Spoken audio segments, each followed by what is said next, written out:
Now let me see you do your city girl act up. You wanna see me drop, then bring it back up. You wanna smash, huh? I'ma need some racks, bruh. This for all my pretty bitches, this the anthem. And if it ain't about the money, then it doesn't matter.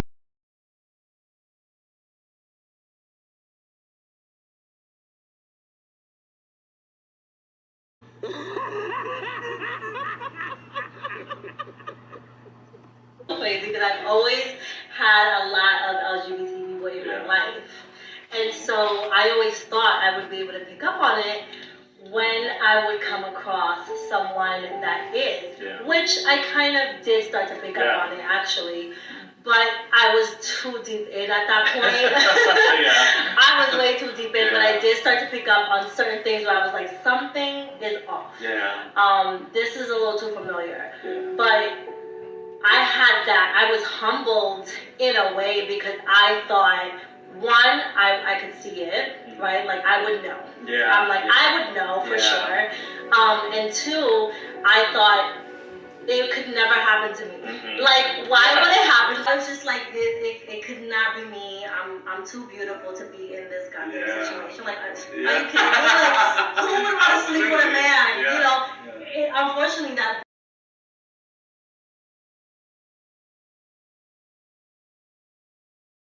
Now there's two types of down low males. There is a bisexual male, and then there is just a gay male, right?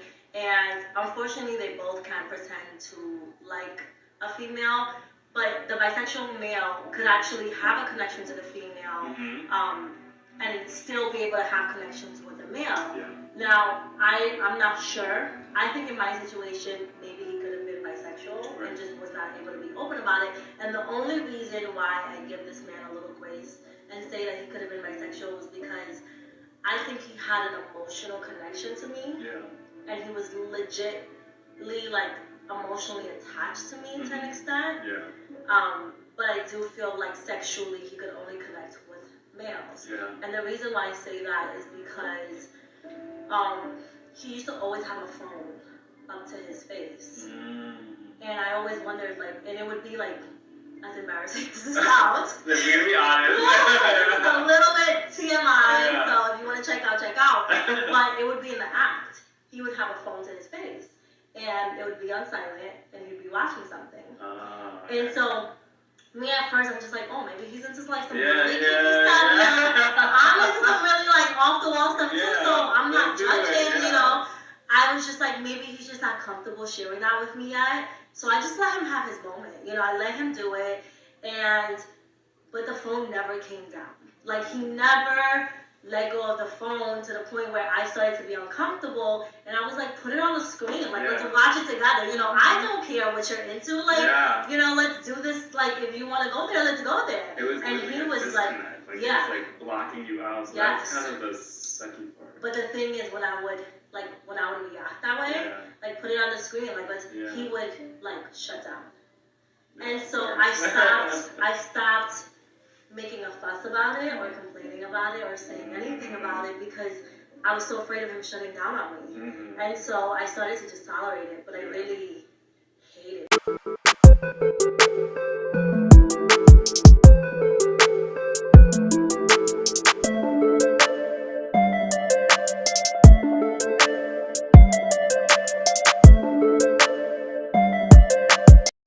So it's almost that's why I felt sexually, so he could not connect to me. Sexually, he connected to males, and yeah, like, it was just that was one of the biggest struggle. And so that's why I would like to say maybe he's bisexual, but maybe he's just really just gay.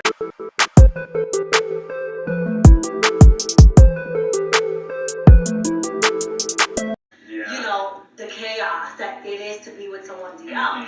And I think initially, had he told me, I don't think I would have broken it off with him, if I'm being honest. Had he told me in the beginning, because honestly, I like everything he showed me he was. And I like him enough that had he said, this is the battle I'm having, because I think I'm a part of the LGBT community, and I'm bisexual myself, I would have definitely extended that grace to him, and allowed him to, like, you know, explore, because I could have told something in someone you're not to get someone. And then manipulating them whenever they bring up something is wrong, you put it back on them. Like, I'm behaving this way because of you. Because you are not being the way I want, you're not being as submissive as I want, you're not behaving, and so because you're doing that, I'm doing this. And like little things, like little things like literally picking fights from nothing, just to be able to be like, I'm getting dressed, I'm leaving the house, so you can't question where I'm going, and you can't question who I'm with, you know. And then saying things like, I can't have guy friends. Like, he would make a fuss about me having guy friends, literally to the point where I didn't have no friends. Like, I pushed away all the friends I had in Houston. You know, I had a lot of girl friends in Houston. I was not seeing anybody, and he was like, well, because you wouldn't want me to have girl friends, right? But the whole time it's like, you like men. You have male friends, and yeah, I'm sure y'all have a great time. It's different. Something is off. And then it came to the point where he brought home an STD. That's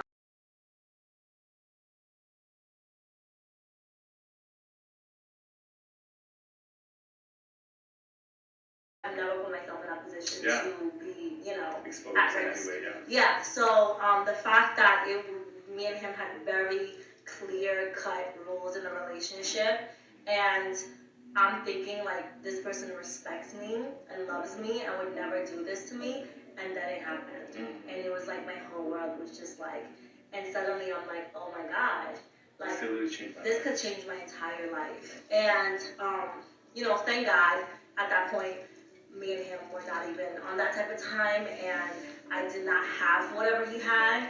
So that was a struggle he had to go through on his own, and by the grace of God, thank you for sparing me. Because I was praying on my knees. I was like, Lord, I don't know how I got here, but I gotta get the hell up out of here because this is crazy. Funny thing is, he was with me. Oh yeah, like what's she talking about? He was with me when I found out. Literally, the moment I found out that my boyfriend was down low. Our other gay best friend was with me. They were visiting me at the time, and we were at the pool. Honestly, I'm tired of being quiet. At this point, like, it is what it is. I don't care. It's my story, and if they don't believe it, I don't give a shit. We're at the pool, and one of the building residents came down. He's gay. I've seen him a couple times, but we've never spoken. And so I guess because you guys are gay, you guys are openly gay. You know, my friends are at the pool and we're wearing bathing suits that probably a straight man would not wear. Okay. So and we've been drinking and we have music going. The rainbows were okay.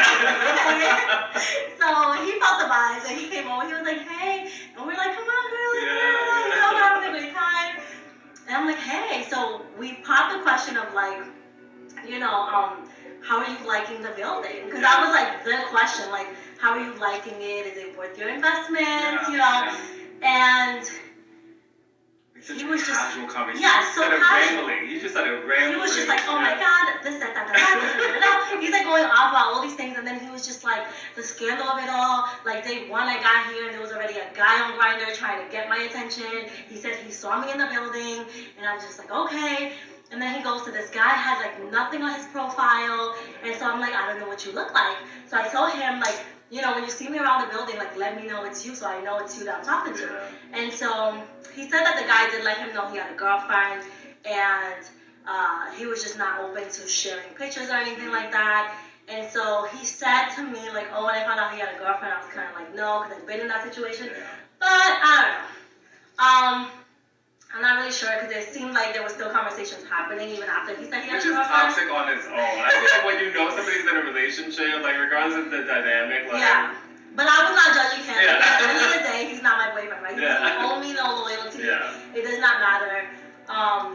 But I'm not going to get into the details, but long story short, came to find out it was my boyfriend. Yeah. And so I think at that point I left the pool. Yeah, you left, and I was like, I needed a moment. Like you walked away, and I just remember there was at one point I kept my eye on you, and I just was like called you, and I like swam over to you. Yeah. You were outside, and I was like, "You good?" And Yeah. you're like, "Yep, I'm good." You're like, "I just gotta," and I was like, "All right." Like we obviously already know each other. Yeah. So I'm like, "Okay, like I know you're good." She needs a moment, and then you just came back, and we're like, "It's fine."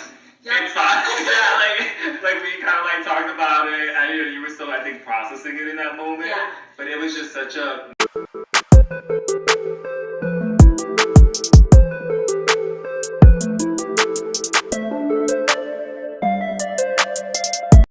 It's something I'd like straight out of a movie. Honestly, because we're just all there, and we just start. We stopped, and he's looking at us like, wait, what? What did I say? He didn't realize what he said. He didn't realize anything. He's like, wait, what? Like, she's the girlfriend. Yeah. And you guys, it was like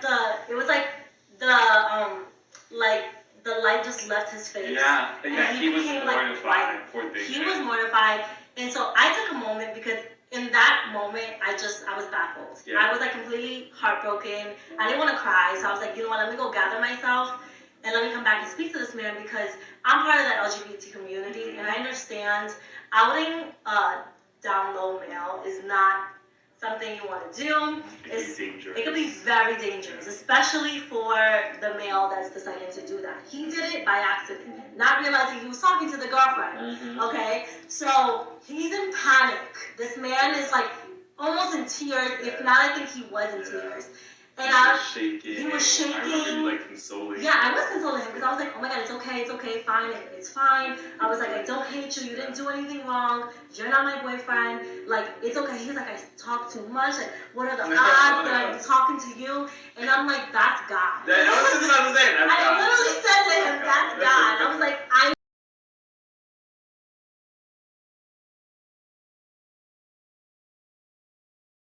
questions I had, everything I was going through. Like there were so many times I questioned, like this man is always in competition with me. He literally is always putting me down. Like I feel like he hates me. Like he was just always like commenting things about my hair was not good enough, my lips were not big enough, my stomach was not flat enough. So like crazy. There was always something wrong with me, and I'm like, there was times I questioned, like, does he even like women? Mm-hmm. So coming to find out. Because I'd be like, come on, like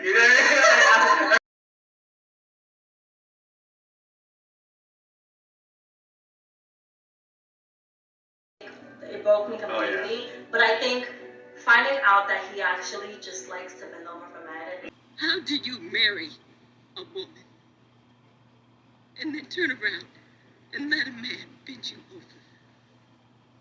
Ain't nobody bending me over. Oh, so you doing the bending? Doesn't like my species. Yeah. It made me stop like thinking I was the problem. I was just like, you can't be a problem when he doesn't even like your kind. Like it's not. It's literally, you could not be a man. And he hated me for being female. Yeah. I felt like he hated me for being a woman. Yeah. And so finally, I was like, it's not me. It's you. Like I knew it this whole time. I knew it wasn't me, but it's just like that confirmation. It healed me in a way that like I understood. Yeah. And so at that point I was no longer in love with him because I remember being at the point letting you know like I'm gonna leave him. Like bottom line is this relationship is horrible and I'm done with it. It's like how am I gonna navigate it? But it's gonna happen. Yeah, exactly. It was kind of like how am I gonna get out of this? Yeah. But I already knew I was gonna get out of it. Yeah. So there was no longer that love there, right? Because I think after being mistreated for so long, you just start to disconnect. And as women, we disconnect mentally before we disconnect physically. And once we disconnect physically, best believe there ain't no love there, honey. So by that point, I think when I heard that was the last thing. And there was no love there. So a lot of people thought when that relationship ended, I was so broken because I was still so stuck on him. And I was still so in love with him. Little did I know, I was not in love with that man for like months. Before I left him, the pain came from the betrayal and all the manipulating and gaslighting and just narcissism that I had experienced. It's Talking marriage, talking kids, his family's asking you about kids. It's like the level. what y'all have. You got what, boy, girl?